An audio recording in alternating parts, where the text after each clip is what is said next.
Hello and welcome to Building Your T-Shirt Empire. My name's Cole and with me as always is Gavin. Let's jump right into the news. So, in fashion news, Lane 7 Apparel has just released a new product. It's the Heavy Pigment Tee. This tee is unique because it's made with a heavy pigment dye, giving it a vibrant and long-lasting color. It's been made with 100% ring-spun cotton, making it soft and durable. The Heavy Pigment Tee comes in a variety of sizes and colors, and there's pretty much something for everyone. It's a great replacement for somebody looking for a tee competitive with like comfort colors, and some of these colors they've come out with are fantastic. Gavin? So, in tech news, the company Kornit Digital has released a new platform. This new platform, they're calling it the Apollo platform. They also revealed an enhanced version of their Atlas Max Plus. The Apollo platform is a revolutionary direct-to-garment printing platform that offers never-seen-before speed and efficiency. The enhanced Atlas Max Plus, on the other hand, offers improved print quality and color vibrancy. These new offerings from Kornit Digital are set to take the digital printing industry by storm. Very cool. Moving on to some sustainability news, Sheep Inc. has unveiled a t-shirt with a negative carbon footprint. Yes, you heard me right. This t-shirt is made from a blend of merino wool and biodegradable nylon, and it's carbon negative, which Sheep Inc. offsets by using more carbon than it produces to manufacture the actual item. This is a significant step towards sustainable fashion and a great example of how companies can help fight climate change in their business. In a tragic turn of events, a union leader at Gildan, one of the world's largest apparel manufacturers, was killed in a shooting in Honduras. The company and authorities are investigating the incident.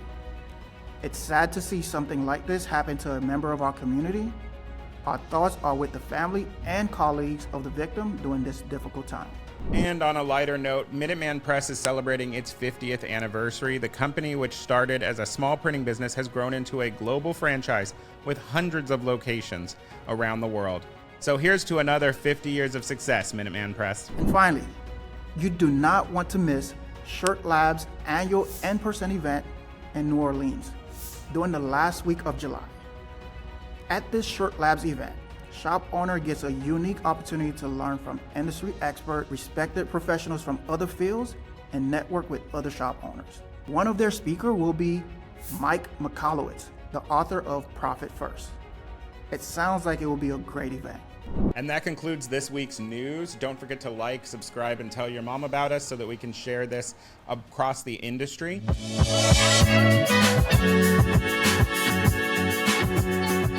Today we have a very exciting guest. It's Bruce Ackerman from Printavo. Bruce, tell us what you've been up to lately. I know you guys have some really interesting updates about the industry in general. I think the normal economic cycle for print shops has been a bit funky since COVID, right? Ignoring just the political side and all that stuff, mess and everything for a second, it's very interesting, right? You know, you kind of stop an economy and then open it back up and then see what happens. And it's like this crazy swing, right? It's what they call the bullwhip effect and how that affects supply chain around the world. And so the question was, how has this been affecting the screen printing industry? And then also, what are different vendors seeing? You know, I started having calls with Ryanette, Minar, Multicraft, just like anybody who can see volume of flow and orders, what they're seeing. And I feel like I didn't get anything helpful. I mean, everybody has their perspective, but what's difficult is everybody has a different segment of customers. Like Ryanette has a really good segment of getting shops started and continuing to grow. You know, M&R seems to skew a little bit to bigger shops, you know, multiple presses, very heavy international influence. Some distributors may be also very regional.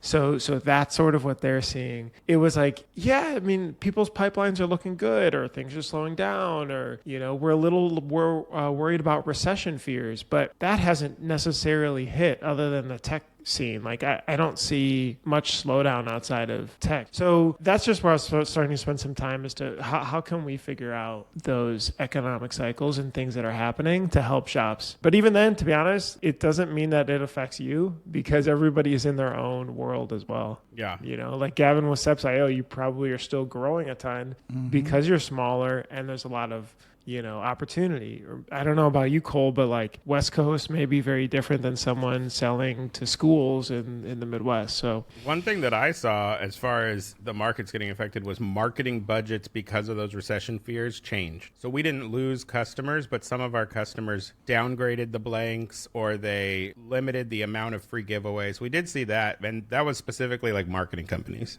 interesting. And were those agencies or were those it's larger like companies just in general? Most of the corporations, especially for live events, I think mainly because of the insurance, almost always outsource it to an agency. And then the agency will only have like one client, but that one client is giving them millions of dollars. And so though we saw those budgets get adjusted without actually us losing the clients. And so that's like one thing that I've seen, but that all was kind of based on people just assuming they'd have a bad year and not reality. Like you said, we are a growing company, so the trend, we're creating the trend now. So we don't have something to compare it against. So what I saw was a couple of months back, a few of my customers, and our customers are reoccurring customers. They came to us. It was like, hey, we're struggling.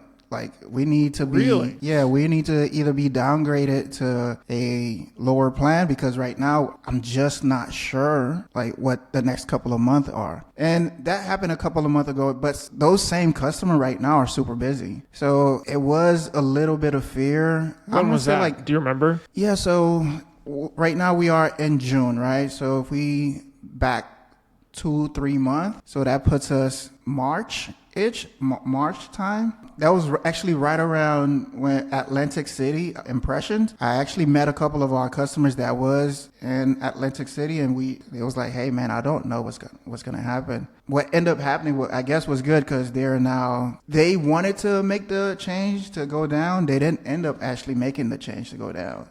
Things actually changed kind of quick. What type of businesses were they in? Like industries wise? One shop in particular, they have two rock autos, and they do a lot of just like movies, and they service more like the movie scenes or whatever based on the artwork that we seen. Not a lot of schools or anything like that. More like high creative stuff that this particular customer was on. We did have another shop that was just like a community shop. They just do plumbers or whatever. That was out of New Jersey. That shop was right now it seems everything has stabilized from what we saw, from what I'm seeing. But Bruce, you're the data king since there's however many, shops attached to Printavo. Have you guys been able to pull like functional data out of that and see sales flows? There's a couple of findings that came out of this that I think are interesting. There's 3 basic charts that I find interesting. One is average order sale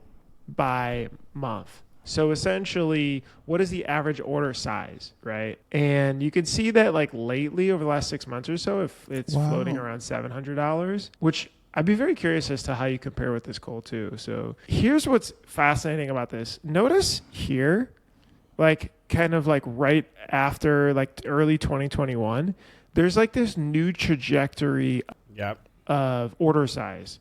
Now, Stephen Farag pointed out, which I think is a good point, of just general inflation and everything costing more, people charging more for items. And so that could potentially drive this up. And from before, it was a sort of a steadier increase, right? Like maybe like a 3% or so. And then now it's like very, it's a lot sharper pointing up. The other one, the average total sales per account by month.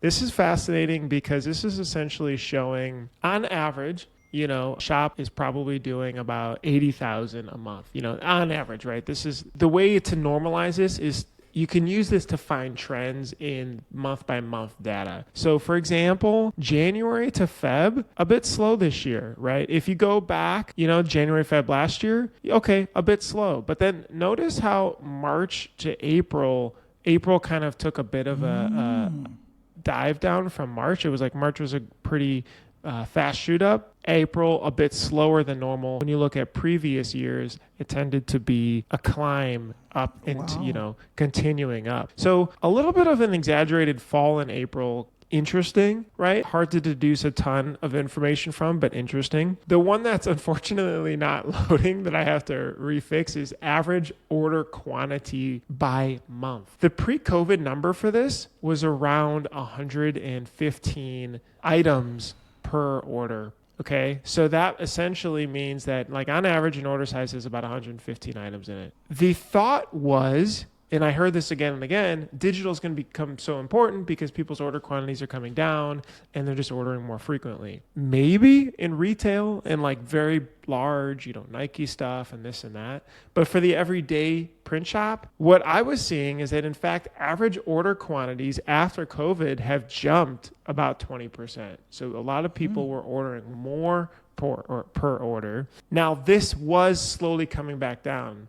And this was starting to slow up. So it like had that, remember everybody saw that chart of e-com and like all the online stuff people were ordering, and then it's starting to simmer back down. Sort of similar here in this chart. This was amazing. Yeah, I mean, that it's amazing to see the real data. One thing about the average shop size, how is that calculated? Because I would assume you have shops in there doing, whatever, $4 or $5 million a year, but they stayed on Printavo. And then you also have shops that are 1 and 2 man operations. How do you think that normally breaks out for your users? I tried in the data. I'm excluding orders above $100,000 and only in the US. So I'm trying to exclude like mega, orders that may skew the data a bit. Median obviously would be a bit better. That may be like a V3 or something to dig into more. And is this data public right now? Yeah. Here, I'll give you a link. Yeah, awesome. Because I could check in on this all the time. Yeah, might keep me put this sane. in the comments below, so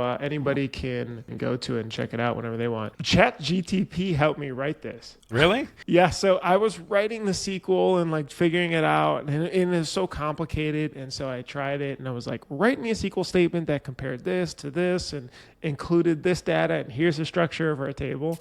And it gets me a page long of this language that accesses the database. And then I had to like fill it in and fix some things, but saved me hours and hours of time. Whoa. Wow. Yeah. It's amazing how powerful it is. We're not even close to seeing what it will do eventually. Like, it's going to be unbelievable. Yeah, we're in inning 1. Gavin will be an AI bot like next year, and we'll just be talking to a bot instead. You could just like be hanging out on the beach.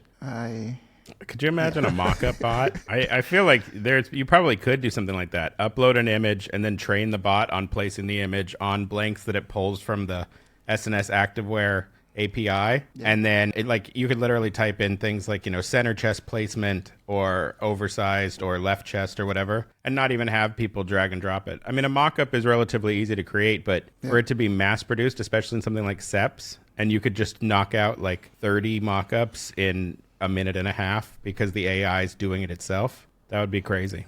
Damn, Cole, don't give away our business idea. I mean, there's that. Yeah. I think our generation could be cool. Like, if people don't have ideas. It's funny. I was just like brainstorming a ton of AI stuff. I saw this tweet the other day that was, you can talk to data to get information from instead of have to create reports. So that was fascinating. Can you create a chart for the sales this year compared to last year by month? And you essentially connect your data to it, which if you can right now, it's just you're uploading a CSV file. And then you take that, and then it'll actually create the report for you. So, I mean, pretty wild, especially when we've only been hearing about this for the last, 6 months? 10 months? It's not like it's been like 5 years or something. Yeah. Well, and the plugins are really interesting because now you can do like the Wolfram Alpha plugin in ChatGPT.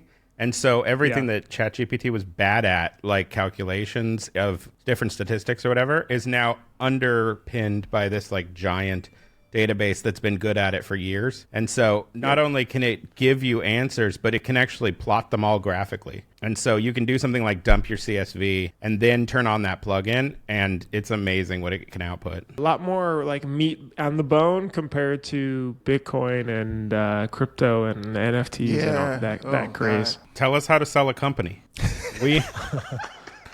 I think you're one of the most successful sales in the industry as far as people I know. And I know that we can't go too deep into a lot of it, but I mean, what was kind of the general decision-making process and the opportunity for you? And I had been really focused on this company and still am very focused on it. But like for 10 years or so. And there was absolutely a point where we needed to be able to take it up a notch. Like our team felt it, being able to get management, and really fleshed out. So we have VP of marketing, VP of success, VP of sales, operations, all finance, all that stuff handled. I think customers, I think you guys felt it. It's like roadmaps hard to execute on. We're not scaling products as well as we could. We're getting stuck in sort of the weeds and minutia of it. We're spread thin with things like stores and like new functionality and then maintaining existing stuff. And like a combination of these just takes a lot of money.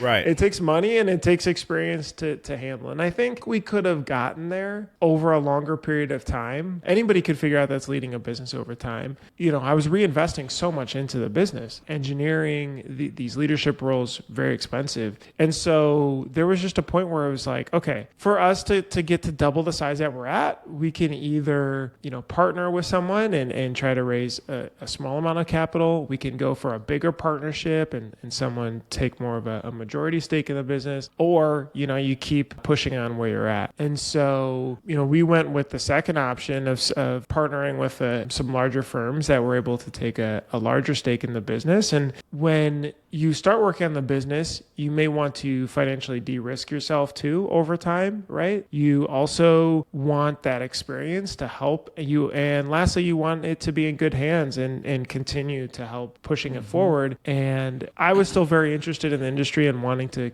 be and participate in that. They wanted to take it to the next level and do all those things, invest in the roadmap, invest in engineering, invest in the people thing. And so it was a really good marriage there of being able to do it together. The payments thing, which was always on our roadmap, but we weren't able to execute on before because of cost. So we always wanted a Printavo payments because we couldn't do things like ACH. Like Stripe just wouldn't let us do that. We were capped at $5,000 for an ACH transaction. So which is the whole point of ACH. Exactly. And so it's like, oh, gosh, well, that was the third requested thing on there on our ideas board. We wanted to do in-person point of sales. So there's just so many things we wanted to be able to tackle that it required this sort of professionalization of the business to get to the next level. And so it's really cool to see that work. I'm also learning a lot. We're able to partner really well just because I can be very product focused, industry focused. They can be very strategically focused and take off a lot off my plate as well. They put in James, who's a really good CEO. I learned a lot from him. I talk about and the PE firm. There's a lot of big bad PE, but I feel like this industry we're in, we have a lot to learn about running a bigger business, and me included. And it's really cool to learn that, to be able to apply it as well. So hopefully that was a decent enough answer. It was a good there was awesome. A lot that was just on my mind that I was just trying to dump everything out, and maybe it got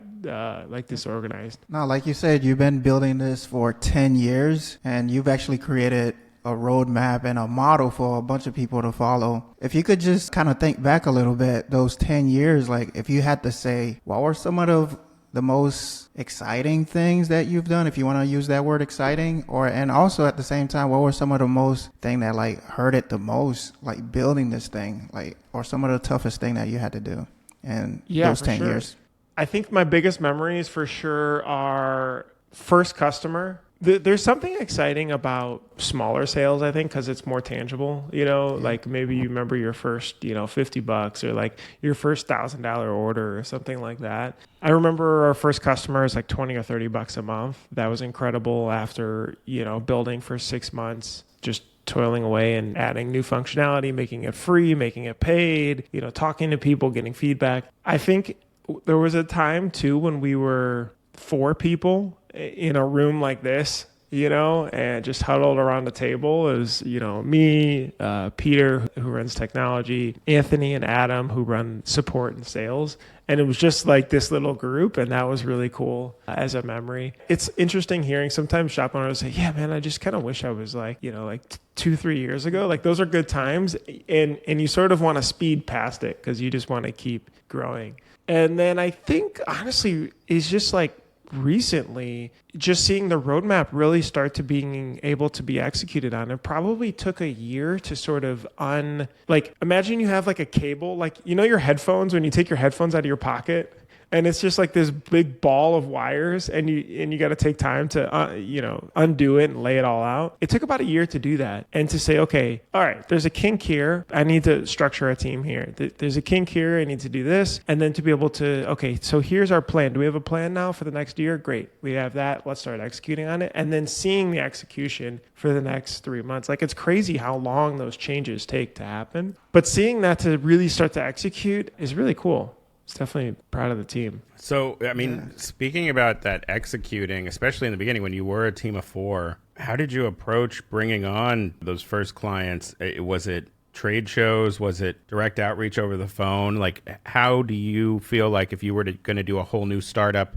maybe without money, how would you acquire those first sales quickly? For me, it was being intertwined into the community as early as possible. You guys probably remember t-shirt forums, like the actual t-shirtforums.com. Yeah. That was where I hung out. I'd comment. I'd, be in there, linking people, giving feedback, connecting people, whatever, just being a part of the community. And I think that's probably the best way to launch any business, is just, where are your customers hanging out at? And go spend time there and like just help them. I wouldn't even try to sell them. It's just, oh, okay, you need help with this. You're searching for that. Here you go. And then asking for feedback. For Seps.io, for example, like your first customer, a friend or hanging out at a trade show or what? It was, if you want to call it market research. When I had the idea, I was like, okay, so this could be something. It wasn't super clear yet. It didn't even have a brand at the time yet, right? Yo, if anything, I called you.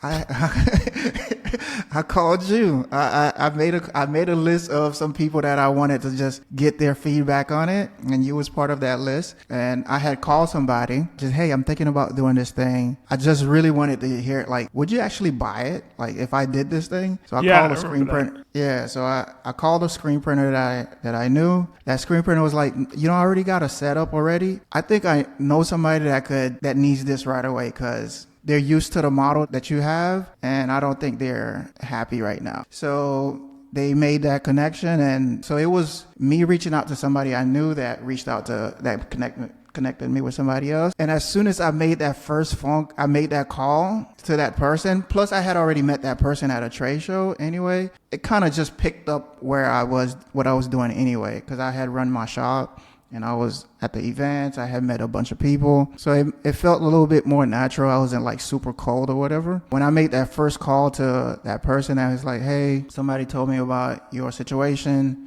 I'm starting to do this. I was like, shut up. Take my money right now. Shut up. Like, I don't even care.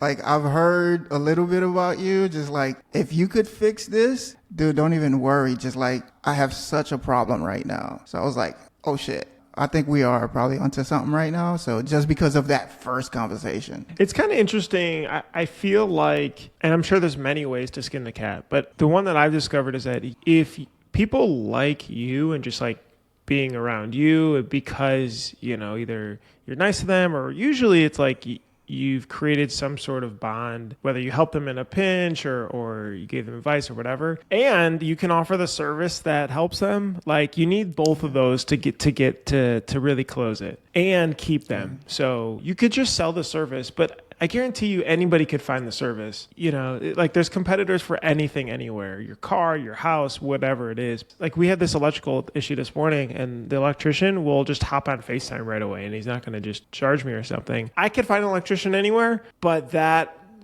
personal relationship together is so crucial. So of course, know where I'm going back every single time, and he's not the cheapest, but he'll show up and he'll jump on and help me out. You're 100% right. Just almost treating it like, my approach when I first started was, I thought it was going to take off. I coined this thing that's called print friends, but it didn't take off or whatever. That was my mindset, just doing this for people I had known, like friends around the community. And that creates a different vibe. It's not like a money grab, right? If it's not a money grab, people could feel that. People could feel that you're trying to help them. If something goes wrong, they're more forgiving. And also just, hey, we're starting something. I don't have all the answers. Just like, I literally was telling people, hey, in the beginning, just trust us, but be, just know, like, we're just starting, right? Of course, I want the business, but it was just more just to put enough people through the motion, build my confidence up, build the team confidence up. Once I knew we had like the team, like a few key people that was confident, that was my main thing, like really just getting those guys confident.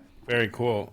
Bruce, I know that I especially in the beginning, had to put together a team like Gavin's saying. Before maybe you hired additional people for the staffing, how did you approach that? Finding people that were potentially highly paid or at least, over 50K, like an investment of a hire. How did you find them and give them some room to trust them, but also, they didn't initially know everything that you knew. How do you approach that kind of onboarding? Yeah, so two things. One, my view of those early first 5 people are so important because they sort of set the foundation. When you bring in number 6, they're going to look at 1 through 5 and say, okay, here's how we operate. And that could be good, that can be okay, or that can be bad, right? It's like, oh, everybody comes in 15 minutes late. All right, 15 minutes always turns into 30 minutes and so on. Or, oh, everybody's on their phone, right?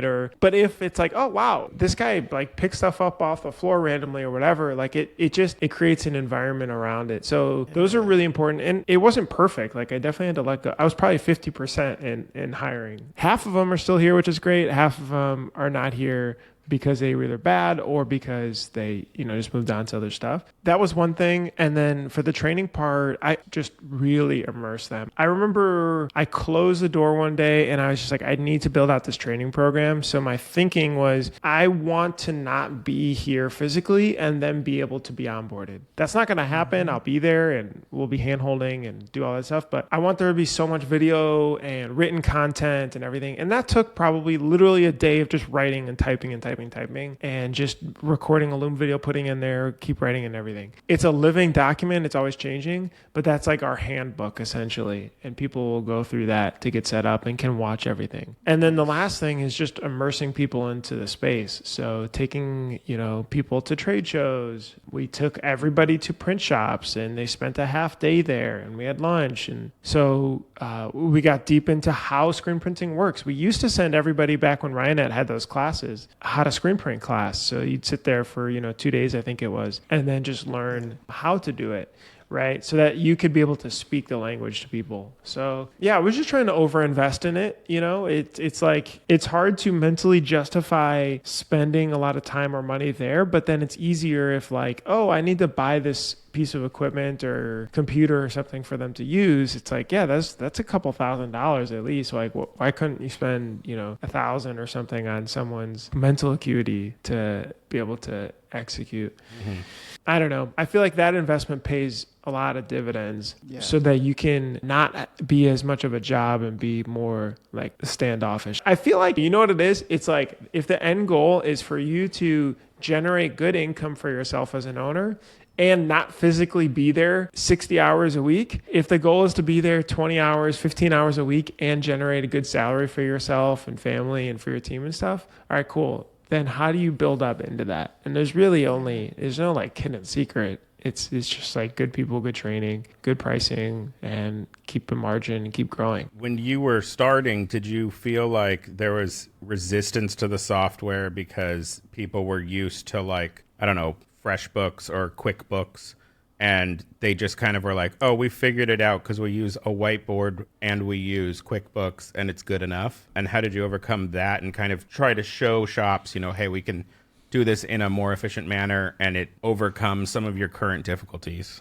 It was an interesting time in 2012 or so because the cloud hadn't fully hit this industry. It wasn't integrated. It wasn't intertwined into our space yet. Adobe Creative Suite, I don't remember really being around then. I remember going to a trade show and right, which, some people may have ripped and most all shops. That, but like, yeah, allegedly. But that was an interesting time when I remember being at a trade show and I'd get I don't trust the cloud thing. And I was just like, holy crap, everything outside of our space is totally starting already to move it. Your email is in the quote unquote cloud, but I'm trying to convince someone to change to the cloud and to this. So fortunately, I think Adobe mass educated everybody that, oh, this is sort of the new wave of how you have to buy software now. You can't go buy a disk and install it and then expect updates and then that's it. Now it's shifting to you pay some sort of monthly amount and there's different plans, and this is how it works. I think if we were too early in that, it would have been harder, right? I mean, there's companies that are built on like on-premise server software. That is Shopworks, for example. Like that's difficult to change when the internet comes. You have to rewrite everything to be able to adapt. So it's either you stay that way or you move on, and that's just luck, honestly. And then the other part is just having a really good implementation team. We've got a really good success team. We've got Matt Marcotte who does implementations, and so just folks who know the space and are able to take time to do that. So now with the new investments coming in, with the team being so much larger in present day, and also with like kind of the rise of Printavo, what is like kind of the future for this new company looking like? And what kind of things do you think we could expect in the next year, 2 years that you guys are working towards? So Printavo has technically now 3 products underneath the brand. So it's Printavo, Inksoft, and Graphics Flow. There's a little bit of overlap, but for their core products are different. So, you've got shop management at Printavo, you've got online stores like e-commerce and websites at Inksoft, and then you've got art generation and approvals in Graphics Flow. Graphics Flow being a bit newer, I actually think it's pretty exciting there. Anybody that doesn't have art, you're Googling on Pinterest or whatever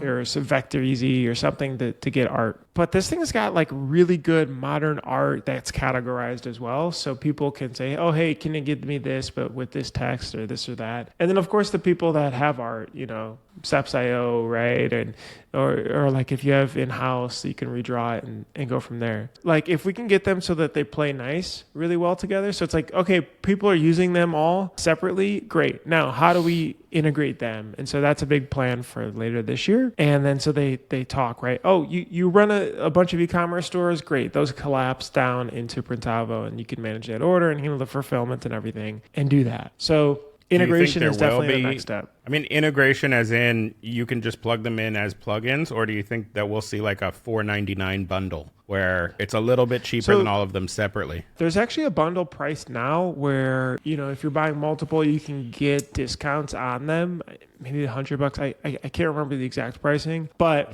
you definitely get a discount pricing if you buy multiple products. But the lightweight integration of the data flowing from them is really the real core, right? So Graphics Flow, let's say you pick art, and in graphicsflow.com, it's kind of like Canva where you can edit it now in place. So you could change a high school name or you could change whatever name. That can then be attached to a Printavo quote, right? And then you manage the fulfillment there. Or the Inksoft store, you manage that and you close a fundraiser.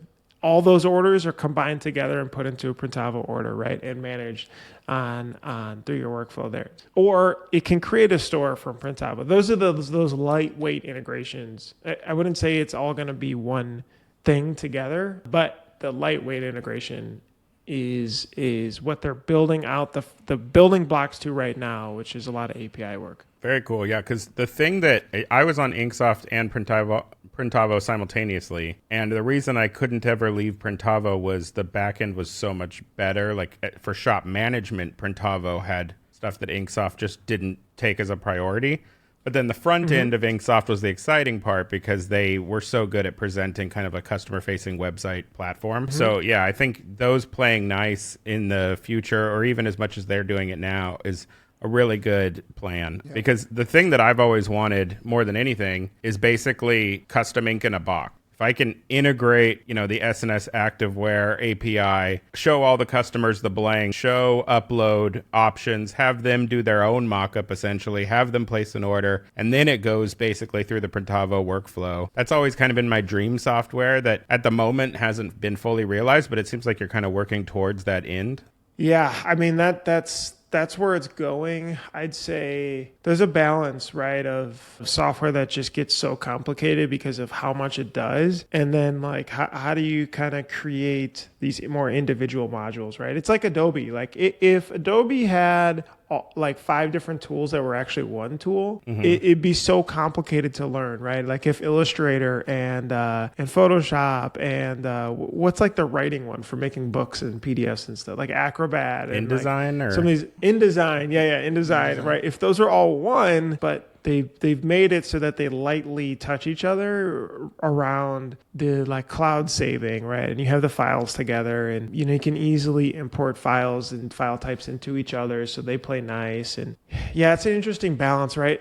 I mean, it's like for a shop, if you did everything everybody asked or were able to get that product or service, it's just hard to really have, I mean, you just be all over the board. You just be impossible to grow. So yeah.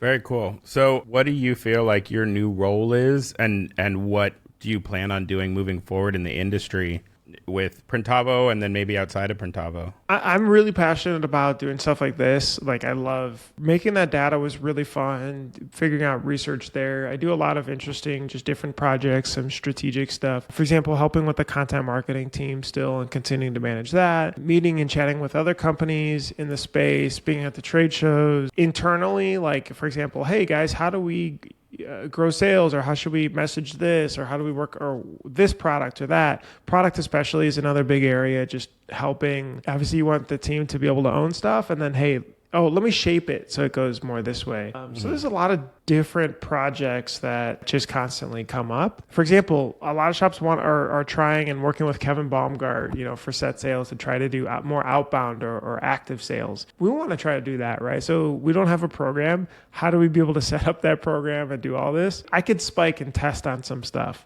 for a week and see how that goes and get back, right? So I can move really quick. I know the people to reach out to and to get things done. Those types of things are super helpful, and what I'm passionate about as well. So that's fun. Very cool. Well, thanks so much for your time. Is there anything else you want to plug or let people know is coming up, like for events? I don't know. What is the next big show you think? Is it Fort Worth or is it Printing United? No, they're kind of right next to each other. Well, Fort Worth is the closest one. Printing United is probably the biggest one, right? Yeah. So those should be cool. We'll definitely be there. Print Hustlers Conf, having some scheduling issues, but Made Lab is working on that to help pull that off. The target is in November, but still pending, obviously, announcing it early, like first weekend of November. So that'll be exciting, but TBD on exact date and time. And yeah, we've got a lot of stuff coming out the pipeline. Printavo's working on purchasing and a whole new module there, and check-in finally. So that'll be really cool. They're rolling out search right now, so you may have seen that in your dashboard. If not, you will soon. So way better to search purchasing. And then the next big one will be reporting. So finally can like totally revamp that, just in case you restart a shop, Gavin, and need that. What book I are you reading? I hear the labor's cheaper. Before you go, what book are you reading right now? Best business books for this year. How to win friends and influence people. Yeah, right. Biggest one that I was actually going through was Traction, and then I have High Output Management is my next to start. So that's one. What's that one? High Output Management? High Output Management. Yeah, by Andrew S. Grove. I think it was the CEO of Intel. Steven sent this to me to check out. That's pretty cool. I'm excited to go through that. I mean, I think Traction is such a good one to always just constantly revisit. Yeah. And I was looking at like the EOS certification and things. Very expensive though. But yeah, that book, I feel like I've gifted so many people that book. I just feel like it's so powerful when you start to like lose control of everything that's going on and running in too many different directions. 3 years ago, was it you that introduced this book to the industry? I know I heard it from you. We talk about that one and Profit First a lot, I feel like, which are like two so mega important I just want to say thank you, man, for putting that out there into the space. I got a hold of that book, Traction. I've read that book probably like 20 times already. And that's what I run my business on. That's what I do a lot of things. That's awesome. I had all of this like management experience because I did management before this, but like it was all over the place. Yeah. And just Traction just kind of give you that system to just like make things super impactful and just like, and also make it simple too, right? So thank you for putting that out there. That book, literally my favorite book. That's awesome. Yeah, I'm trying to get Gino Wickman, the author, to talk, but he sold the company. He don't own it anymore. Oh, really? He does work for. He's like you. He's like I mean, I went through and watched a bunch of his YouTube. I looked into the EOS certification. I was just into his. He does a conference. That's probably where you could meet him at or whatever. Ah, cool. I got to watch some interviews with him. Well, thanks again for your time, and appreciate thanks to having me on, everyone. guys. Yeah, absolutely. Thanks to everyone listening. Please like and subscribe and share and comment and tell your mother about us. And we'll see you next week. Bye.